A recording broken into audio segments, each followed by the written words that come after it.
पूरे पुरी में ढूंढा, कहाँ है लक्ष्मी जी। लक्ष्मी जी उसी कन्या के घर में थी, उसी घर में थी जहां देख करके बलराम जी को हीन भावना आ गई थी। बलराम जी लेके गए, लाला यही घर में बैठी जब मैंने देखी काई।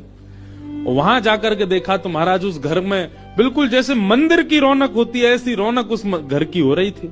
फर्श लगे हुए हैं, बढ़िया सोने चांदी के बर्तन रखे हैं, एक जगमगा रहा है मणियों से पूरा घर भवन। और बाहर बैठ करके उस महिला के जिसके ऊपर कृपा की थी लक्ष्मी, उसके बालक भर भर के सामग्री दे रहे हैं लोगों को, भोजन की सामग्री, वस्त्र ले जाओ, ये ले जाओ, कोई गरीब कन्या के जाओ, सोने की मोहर ले जाओ। लक्ष्मी जी बैठी है घर में। ठाकुर जी बोले, अब लक्ष्मी जी तो नाराज हैं, भैया एक काम करें, हम भी लाइन में लग जाएं, कछु मांग लें, लेके चल दें। जैसे ही ठाकुर जी और बलराम जी लगे कतार में, भीतर से लक्ष्मी जी को देख के दया आ गई। मेरे प्राणनाथ, ये चाहे तो सर्वसमर्थ हैं, परंतु बलराम जी को बताने के लिए पूरी लीला कर रहे हैं। लक्ष्मी जी तुरंत बाहर आई और दोनों को इशारा किया, आप लोग इधर आओ। बलराम जी बोले, देख बहू तू नाराज मत हो, हम ते गलती है गई, और वैसे गलती तेरी भी कम नहीं, तो को नहीं जानो चाहिए ऐसी जगह। लक्ष्मी जी बोली, दाऊ दादा, ठाकुर जी वे किसी भी भक्त पर कृपा करने जा सकते हैं, वहां पर जात पात नहीं देखी जाती, वहां पर ये नहीं देखा जाता कि भजने वाला कौन है, ब्राह्मण है, क्षत्रिय, वैश्य कौन है, सब पर वो अनुग्रह कर सकते हैं, तो फिर हमारे ऊपर इतनी रोक टोक क्यों।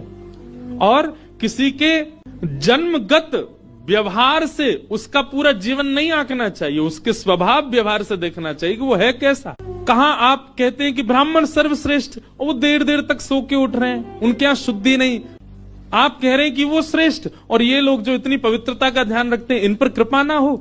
हमारे अनुसार तो जो अपने कर्म से शुद्ध है वो शुद्ध है। बलराम जी और ठाकुर जी दोनों मान गए, जैसी आपकी इच्छा। बोले, नहीं, आज के बाद हम आपसे एक नियम चाहते हैं। क्या? बोले, श्री जगन्नाथपुरी में नियम कर दीजिए। बोले, क्या? जिस महाप्रसाद को ब्राह्मण पाएगा उसी महाप्रसाद को शूद्र भी पाएगा, दोनों को समान फल मिलेगा। अन्य तीर्थों में तो बहुत साधन करने पड़ेंगे, पर पुरी में आकर के कोई एक तिनका भी यदि महाप्रसाद का पाले तो उसको सर्व साधनों का फल प्राप्त हो जाए। और किसी भी प्रकार से ये ना देखा जाए कि कौन किस वर्ण का है, वो स्वभाव से शुद्ध होना चाहिए। हम सबको हृदय लगावें। अगर ये सब आपको मंजूर हो तो मैं राजी हूँ। राजी हुए, और तब से श्री जगन्नाथपुरी में ये सब नियम नष्ट कर दिए गए। महाप्रभु जी सबके लिए सुलभ हो।